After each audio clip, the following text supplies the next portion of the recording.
Trong khi cuộc chiến Nga-Ukraine vẫn tiếp tục và dường như chưa thấy ánh sáng cuối đường hầm, không bên nào đạt được những bước đột phá lớn có thể làm thay đổi cục diện xung đột hoặc bày tỏ thiện chí, sẵn sàng đàm phán. Và giới phân tích đã đưa ra một số kịch bản có thể xảy ra cho xung đột Nga-Ukraine trong thời gian tới. Từ quan điểm quân sự, tôi vẫn khẳng định rằng năm nay sẽ rất khó khăn để đẩy quân đội Nga ra khỏi lãnh thổ Ukraine hoặc những khu vực mà Nga kiểm soát. Các cuộc chiến thường có xu hướng diễn ra lâu hơn dự kiến, đặc biệt là các cuộc xung đột giữa các quốc gia. Lịch sử cho thấy các cuộc chiến như thế này có thể kéo dài vài năm. Cuộc xung đột này sẽ không có hồi kết mà sẽ chỉ có những khoảng nghỉ dài cho các lệnh ngừng bắn. Nó chỉ kết thúc khi Nga hoặc Ukraine hoặc cả hai sụp đổ. Tôi rất muốn nghĩ rằng cuộc chiến có thể sẽ kết thúc vào năm 2023, nhưng tôi lo rằng chúng ta phải chờ thêm vài ba năm nữa với quy mô giao tranh như hiện nay. Chiến dịch đặc biệt ở Ukraine chỉ có thể kết thúc khi Kiev ngừng đe dọa Moscow và ngừng phân biệt đối xử với những người nói tiếng Nga. Vâng, thưa quý vị, thông qua những cái hình ảnh vừa rồi thì chúng ta cũng có thể thấy là dự báo về cuộc chiến tranh Nga và Ukraine thì vẫn còn tiềm ẩn nhiều ẩn số khó đoán. Và hiện nay thì các nhà phân tích thế giới họ đã đưa ra rất là nhiều kịch bản khác nhau cho kết thúc của cuộc chiến tranh này.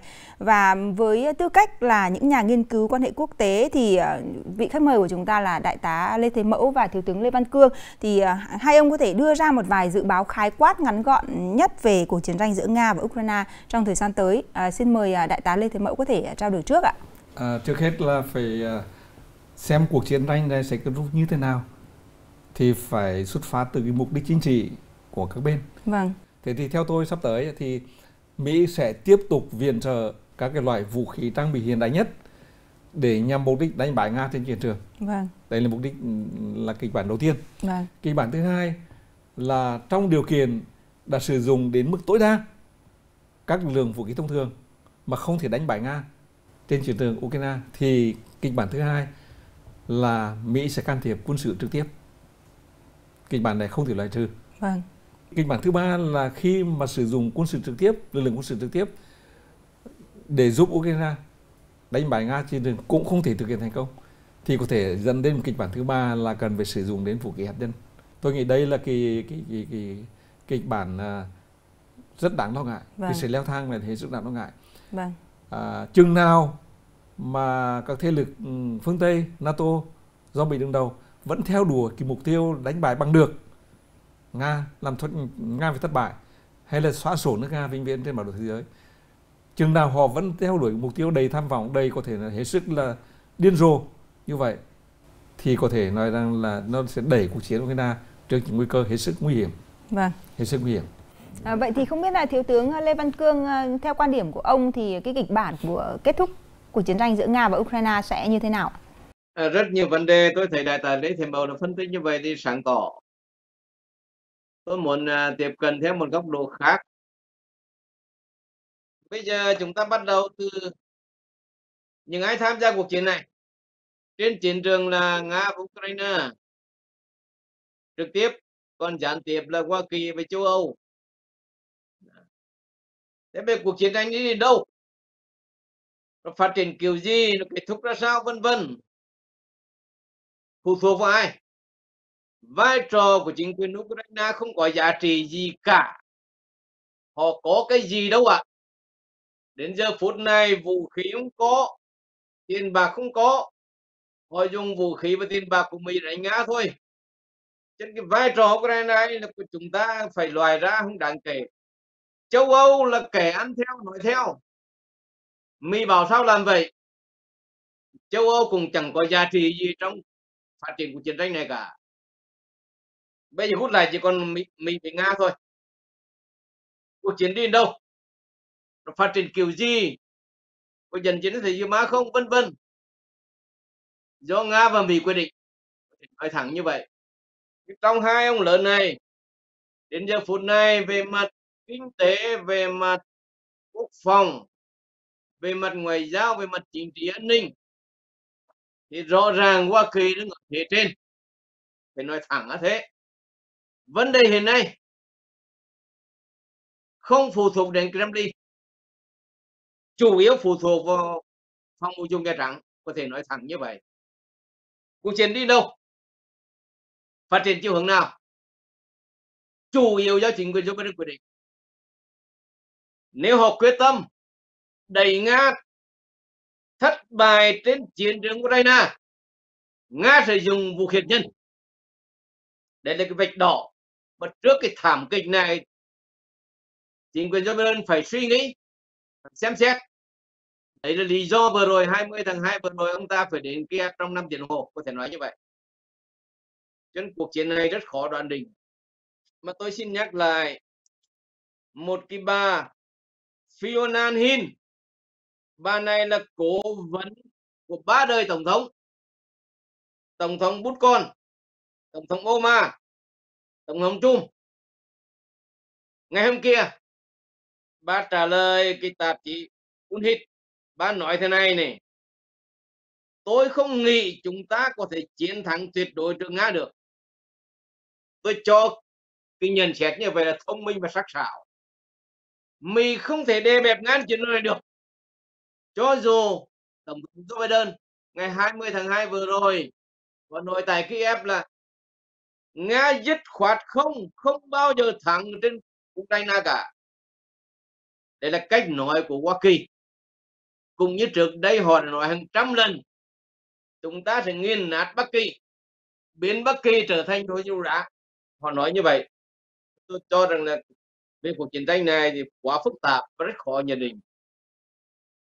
Thưa Đại tá Lê Thế Mẫu, chúng tôi được biết là Ngoại trưởng Nga Sergei Lavrov thì đã từng đưa ra một cái lời cảnh báo về một cuộc chiến thế giới thứ ba. Nó thực sự là có nguy cơ, và khi mà coi cái việc NATO cung cấp vũ khí cho Ukraine thì về cơ bản là bước vào cuộc chiến tranh với Nga. Và vậy thì không biết là Đại tá đánh giá như thế nào về cái nguy cơ đối đầu trực tiếp giữa Nga và NATO ạ? Và liệu là cái việc mà Mỹ và phương Tây viện trợ vũ khí hạng nặng cho Ukraine thì nó có đẩy Nga tới cái quyết định cuối cùng đó là sẽ sử dụng vũ khí hạt nhân hay không? Theo tôi thì cái bước leo thang này là hết sức nguy hiểm. Tức là họ vẫn theo đuổi cái mục tiêu đánh bại Nga trên chiến trường. Nhưng mà với những cái vũ khí trang bị hiện nay mà phương Tây cung cấp cho Ukraine như là xe tăng hay là vũ khí tầm xa rồi tên lửa phòng không vân vân thì chưa đến mức độ là có thể đối đầu trực tiếp quân sự. Nhưng còn về tham gia vào cuộc chiến thì chắc chắn rằng là đến thời điểm này thì Mỹ và NATO là một bên tham chiến đối với Nga. Nhưng mà tiến trình trực tiếp đưa quân vào trực tiếp để tham chiến ở Ukraine thì cho đến thời điểm này chúng ta vẫn chưa thấy. Vâng. Nhưng mà không thể loại trừ khả năng đó. Vâng. Nếu Mỹ và NATO thực sự đem quân vào tham gia trực tiếp cuộc chiến Ukraine thì đương nhiên nó sẽ leo thang đến, cuộc chiến này sẽ leo thang lên mức cao hơn. Và như ông Lavrov tuyên bố là có thể leo thang đến cuộc chiến tranh thế lực thứ ba. Vâng. Vậy thì Thiếu tướng Lê Văn Cương, ông có quan điểm như thế nào ạ? Về cái phân tích của Đại tá Lê Thế Mẫu thì tôi đồng ý thôi. Thật ra ở đây ta phải nhìn rõ cái mối quan hệ giữa Mỹ với chính quyền Kiev. Washington và Kiev có thống nhất với nhau một điểm. Đấy là quyết tâm đánh bại Nga trên chiến trường. Quan trọng nhất là thế. Và từ thất bại chiến trường chắc chắn Nga sẽ tan rã và sẽ sụp đổ. Đây là cái mục tiêu mà Washington và Kiev thống nhất với nhau hoàn toàn, không thay đổi. Kể cả NATO cũng vậy thôi. Nhưng mà giữa Washington và Kiev lại khác nhau một cách hết sức cơ bản. Để đạt mục tiêu này, Kiev yêu cầu Mỹ và NATO phải nhảy vào cuộc. Ngược lại, Washington và Bruxelles rất lảng tránh cái chuyện trực diện đối đầu với Nga. Ít ra đến ngày hôm nay, đến ngày 20 tháng 2 vừa rồi tại Kiev, Tổng thống Hoa Kỳ Joe Biden vẫn tuyên bố rằng Mỹ sẽ không trực tiếp đối đầu với Nga. Như vậy là có một khác nhau rất cơ bản giữa Nga với Mỹ, giữa Ukraine với Mỹ. Thống nhất mục tiêu nhưng biện pháp khác nhau. Kiev bằng mọi cách kéo NATO và Mỹ vào cuộc chiến. Ngược lại, Hoa Kỳ và NATO thì lảng tránh, chỉ cung cấp vũ khí tiền bạc thôi. Thật ra nói như vậy chưa đủ đâu ạ. Cuộc chiến này Mỹ không chỉ cung cấp vũ khí và tiền bạc, cung cấp thông tin tình báo. Hơn 100 cái vệ tinh tình báo của Mỹ hàng ngày cung cấp thông tin các căn cứ quân sự của Nga, các nơi tập kết binh lính Nga, vũ khí Nga cho quân đội Ukraine. Đây là cuộc chiến thông tin. Thực chất, Mỹ cung cấp toàn bộ thông tin này. Và trong Bộ Chỉ huy Kiev, Ukraine đã có những tham mưu tác chiến của Hoa Kỳ và NATO ở đây rồi. Cho nên về hình thức thì họ là gián tiếp. Họ lẩn tránh cái chuyện đối đầu với Nga. Nhưng thực chất họ đã nhận sâu như vậy rồi.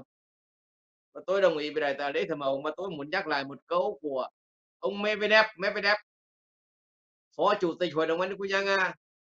Ông tuyên bố với thế giới ngày 19 tháng Giêng vừa rồi. Ông ta nói thế này: nếu trong một cuộc chiến tranh thông thường mà cường cuộc hận dân thất bại thì chắc chắn sẽ đến chiến tranh thế giới thứ 3. Cho nên nếu đẩy Nga đến tận cùng thì chắc chắn Nga sẽ không bao giờ từ bỏ sử dụng ắt chủ bài của mình. Mà đừng đùa với Nga đấy ạ. Hiện nay mà cái biến đổi tàu ngầm hạt nhân của Nga ở làng vàng ở Đại Tây Dương đối diện với Boston, với Washington ở cái vùng biển Venezuela, Cuba đây ạ. Cho nên không thể, tại sao vừa rồi là ông Putin ông thường xuyên thỉnh thoảng đưa ra những tàu chiến mới, vũ khí mới, có ý của ông đấy. Trên trước cái vạch đỏ như vậy thì tôi thì có cách nhìn có vẻ lạc quan hơn đại tá Lê Thẩm Hồng một tí. Điên rồ bao nhiêu chăng nữa thì giới chiều hậu của Washington cũng phải dừng lại trước cái thảm kịch. Cho nên cái khả năng sẽ đến thứ 3 là không loại trừ, nhưng mà xác suất không cao, có thể nói như vậy. Vâng, thưa Thiếu tướng Lê Văn Cương, việc mà kéo dài cuộc xung đột giữa Nga và Ukraine thì cũng được xem là một ẩn số khó đoán đối với nền kinh tế của thế giới và thị trường dầu mỏ trong năm 2023 này. Vậy thì nếu như mà một giải pháp cho hòa bình không sớm được đưa ra thì liệu nền kinh tế của châu Âu và của thế giới nó có chịu tác động nặng nề như trong năm 2022 không ạ? Theo quan điểm riêng của tôi thì tôi nghĩ cái tác động lớn nhất đối với thị trường dầu mỏ, khí đốt năng lượng của thế giới là năm 2022 rồi. Cái đỉnh cao thì 111 đô la một thùng dầu. Tôi cho đấy là đỉnh cao rồi.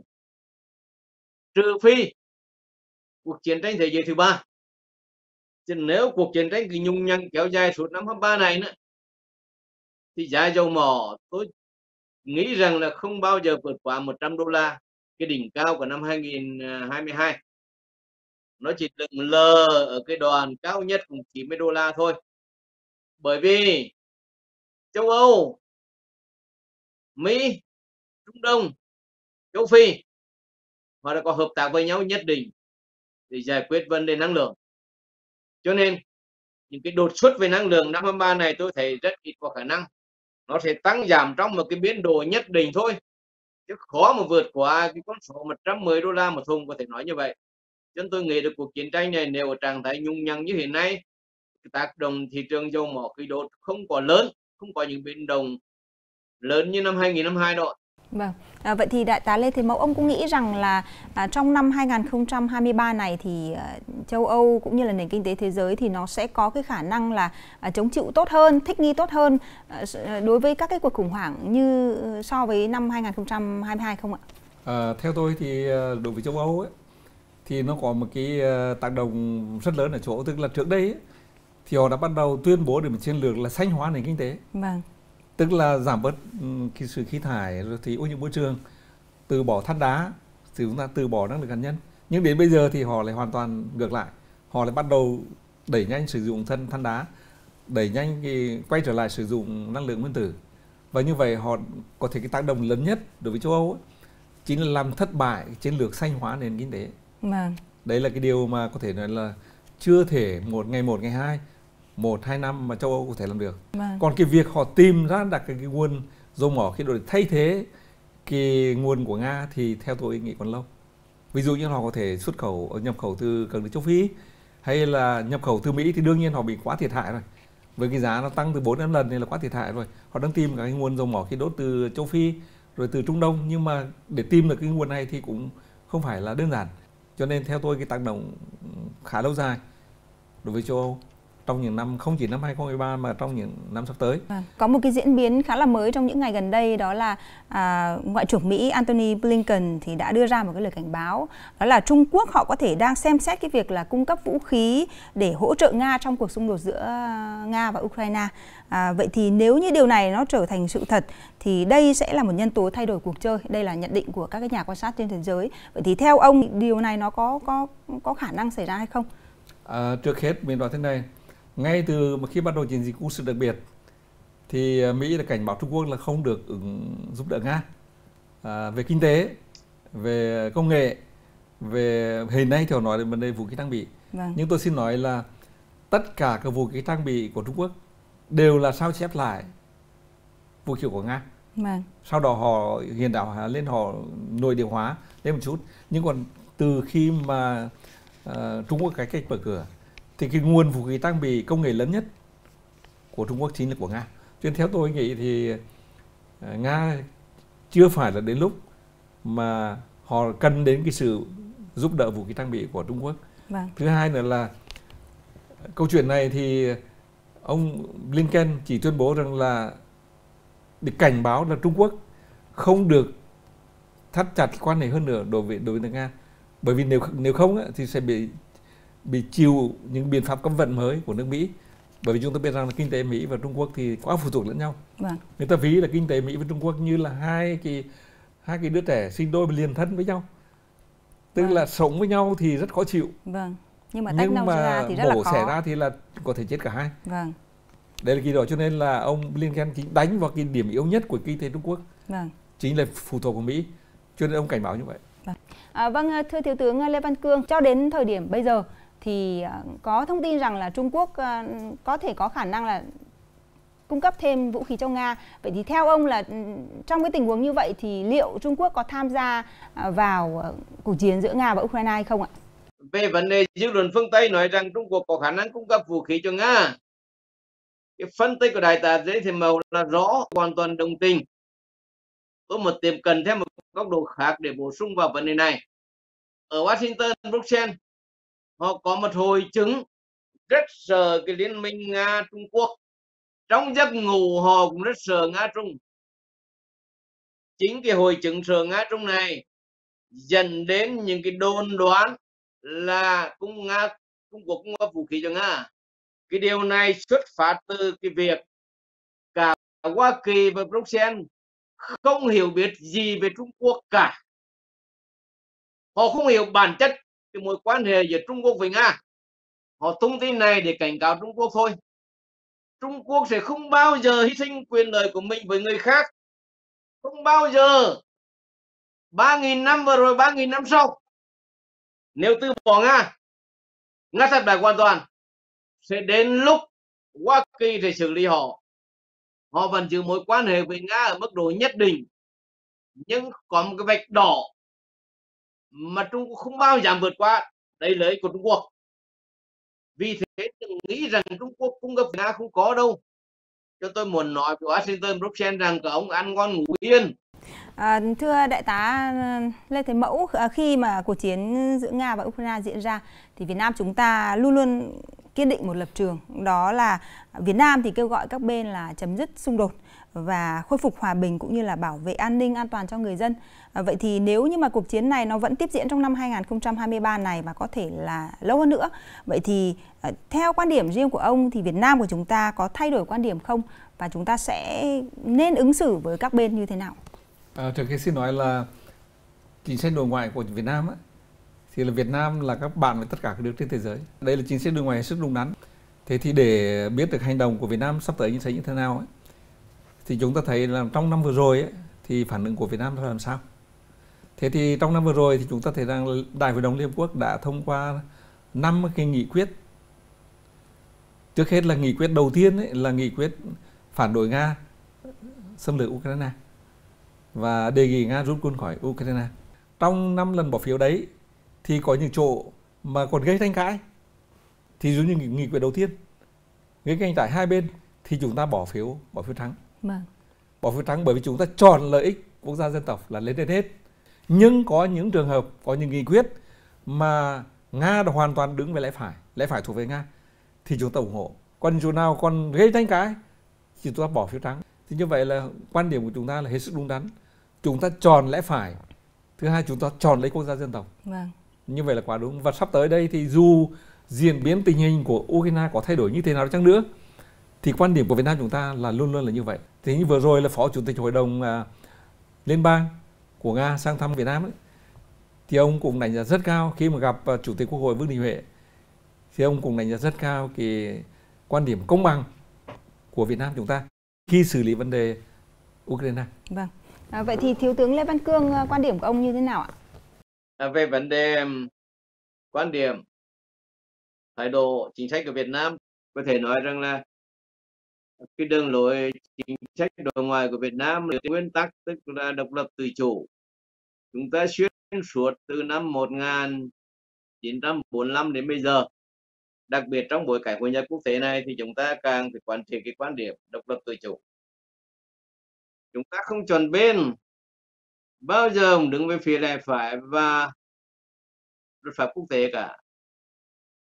Trong cuộc Ukraine thì người phát ngôn Bộ Ngoại giao Việt Nam cũng đã nhiều lần lên tiếng rồi, tỏ thái độ của chính sách Việt Nam rồi. Tất cả những tuyên bố chúng ta là công khai, minh bạch. Và chính cái công khai minh bạch trong chính sách này được cộng đồng quốc tế ủng hộ. Ta nói thẳng, Việt Nam tuyên bố thẳng, mong muốn là cả bên hãy tìm ra giải pháp hòa bình để giảm bớt cái đau khổ cho người dân. Đấy là cái mong muốn chúng ta.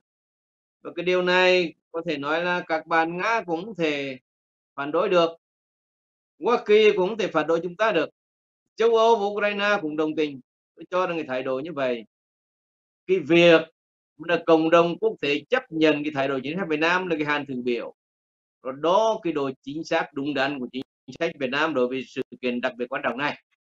Và vì thế chính cái chính sách chúng ta đúng đắn như vậy, cho nên cái vai trò vị thế của Việt Nam ở khu vực nói riêng, ở trên thế giới nói chung, ngay trong cuộc chiến tranh Nga Ukraine 22, chưa bao giờ vị thế Việt Nam trên đường quốc tế được củng cố với vai trò quan trọng như vậy cả.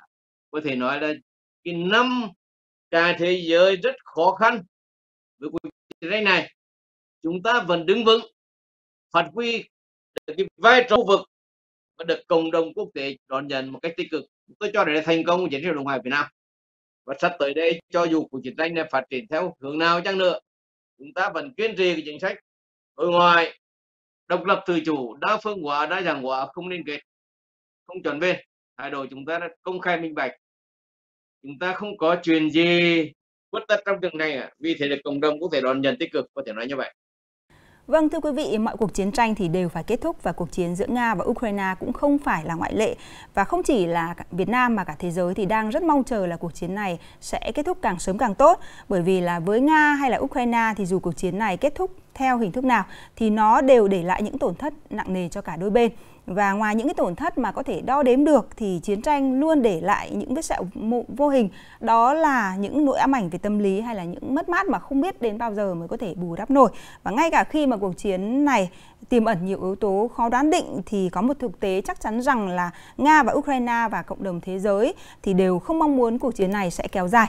Và tới đây thì cảm ơn hai vị khách mời của chúng ta là Đại tá Lê Thế Mẫu và Thiếu tướng Lê Văn Cương đã dành thời gian để trao đổi cùng với khán giả NTV. Và Bàn tròn thế sự số này cũng xin được tạm dừng. Cảm ơn quý vị và các bạn đã quan tâm theo dõi. Quý vị có thể theo dõi lại chương trình trên website truyền hình nghệ an.vn, trên fanpage truyền hình Nghệ An và trên kênh YouTube Nghệ An TV. Còn bây giờ, xin kính chào và hẹn gặp lại.